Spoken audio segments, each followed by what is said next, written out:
Hola, buen día. Estamos aquí el día de hoy en Enfermeros 360. Hoy nos acompañan Paola, César y Alejandro Tapia. yo, Lizeth Sapien. El día de hoy abordaremos un tema muy importante relacionado a enfermería, el cual es agonía, pérdida, muerte y duelo. La muerte es una certeza de la vida, pero su impacto deja preguntas, emociones y silencios que a veces son difíciles de llenar. Todos hemos experimentado alguna vez la pérdida de alguien, ya sea familia, amigos, algún objeto muy valioso o alguna mascota. Ahora bien, ¿cómo enfrentamos el vacío que esto deja? ¿Cómo se manifiesta la agonía en los pacientes en etapa terminal? Claro, creo yo que la agonía y los últimos días del paciente, esto puede iniciarse desde meses, años, meses, semanas, días, horas, y vemos involucrado un deterioro muy importante en el paciente y en su familia, dado que está cuida de él o de ellos, porque a veces son múltiples sus pacientes que cuidan. Hay en ellos una incertidumbre muy importante de cómo serán sus últimos días. Serán dolorosos, habrá convulsiones, sangrados, dolor, sufrirá su familia, ¿qué hay después de la muerte? Todas esas preguntas que se realiza el paciente y su familia, creo que nosotros como enfermería podemos ayudar a los pacientes a sobrellevar esas dudas. Sabemos bien que enfermería no solo aborda cuidados físicos, sino también emocionales y además de acompañar al paciente, también acompaña a las familias. Bueno, abordando lo anterior, en cómo se desenvuelve enfermería en lo que es la agonía, ¿cuáles son los aspectos legales y éticos que rodean la muerte? si bien uno de los aspectos legales muy importantes es la voluntad anticipada, que de hecho se da incluso antes de que fallezca el paciente, normalmente se da en pacientes terminales de cáncer, que a veces ya no aceptan que se les practique alguna actividad extraordinaria para no preservar la vida porque sabemos que ya no se les puede realizar algo extra.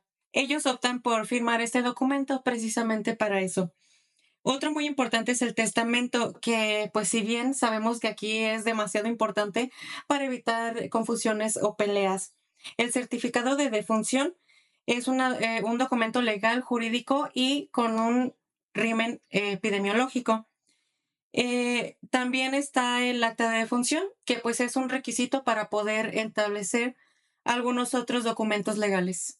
Bueno, además de esto, estoy segura que las creencias y pues las creencias culturales y religiosas que tiene cada familia y diferente país influyen mucho en la percepción sobre la muerte.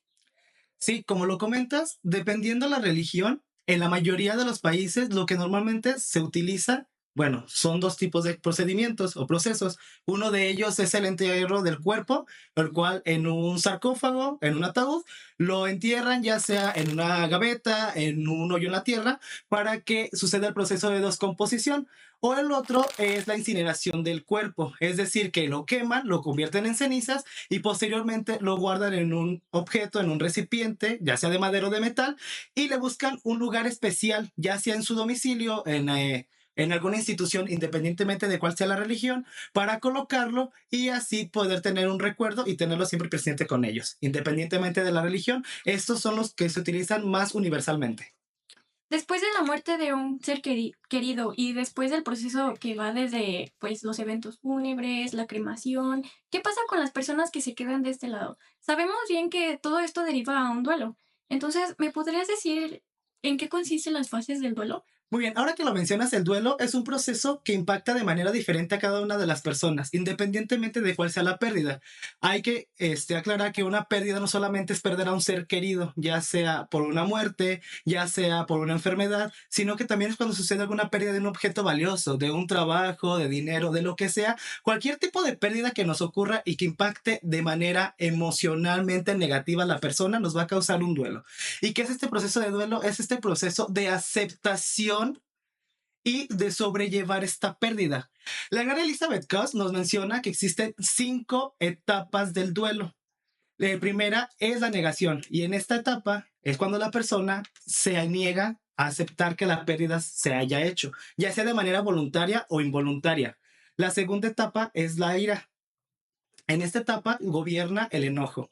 es la emoción que va a estar siempre presente y es donde se empieza a tener emociones negativas hacia la persona o hacia el ser o hacia esa acción que pudo haber causado que la pérdida se haya llevado a cabo. Incluso las personas se llegan a autoculpar y aborrecerse a grandes niveles. La tercera etapa es la de la negociación. Esta etapa, como su nombre lo dice, la persona intenta hacer como si fuera un tipo de trueque. Es decir, sin importar si es un ser divino, si es que cree en el universo, en algún dios, empieza a hacer un proceso como de, ok, yo te voy a dar algo si me regresas eso que perdí. Y la cuarta etapa es la de la depresión, considerada como la etapa más catastrófica del duelo. ¿Por qué? Porque la depresión es el sentimiento mayor que embarga a las personas durante ese proceso de duelo. Puede ser incluso la etapa muchísimo más larga y en la cual la persona, bueno, puede ser demasiado contradictorio, ya que hay personas aquí que se pierden. Incluso es la etapa que mayor tiempo llega a pasar. Normalmente puede durar días, meses, incluso puede durar años en este proceso de depresión. Y finalmente la quinta etapa del duelo es la aceptación. Y es donde finalmente se empieza a procesar que la pérdida ya ocurrió, que ese ser querido, que ese empleo, que esa pérdida en sí ya no va a regresar. Y es donde se aprende a vivir, a existir y coexistir con esa pérdida y a ser consciente de que ya no va a volver a regresar. Bueno, y así como mencionas que existen etapas o fases, también existen tipos de duelo, ¿verdad? Ah, sí, existen diferentes tipos de duelo, muchas bibliografías te manejan diferentes, pero yo creo que podemos englobar prácticamente tres, que son los principales. El primero podría ser el duelo desautorizado. Este tipo de duelo es muy gracioso. ¿Por qué? Porque es un proceso de duelo que la persona siente culpa de sentirlo. ¿Por qué? Porque está mal visto para la sociedad. Luego encasillamos a personas que dicen, es que ¿por qué estás sufriendo? ¿Por qué te sientes mal? Por haber perdido, no sé, algún objeto valioso que para una persona puede ser insignificante, pero para ti es el mejor objeto que puedes tener. Y ahí es donde desmeritamos el duelo de otras personas y sobre todo desmeritamos las emociones que tienen. El segundo puede ser el duelo anticipado. Este tipo de duelo se da antes de que la pérdida se haya dado. Y la última es el duelo patológico. En este tipo de duelo se llama patológico porque la persona recurre a sentir o a causarse dolor de manera emocional, es decir, recordando la pérdida y todo lo negativo y todas las emociones malas que le causan hacia esa persona para seguirse autoinfligiendo dolor emocional. Me llamó mucho la atención el duelo desautorizado. Creo que ese traería muy bien en lo que es enfermería, porque muchas veces algunas personas ven mal que enfermería lleve un duelo al perder a un paciente.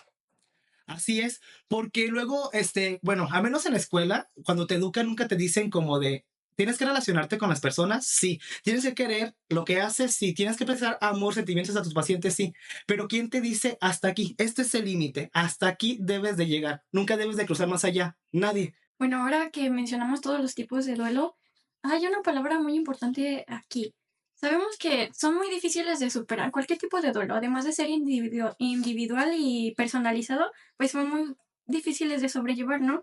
Y hay algunos tipos de duelo que no dan paso a esto muy importante que les voy a decir, a la resiliencia. Ahora que tocas ese tema, creo que sí es muy importante. Y yo pienso que esto se acomoda en cuanto a la depresión, en la etapa de duelo que nos lleva a la depresión.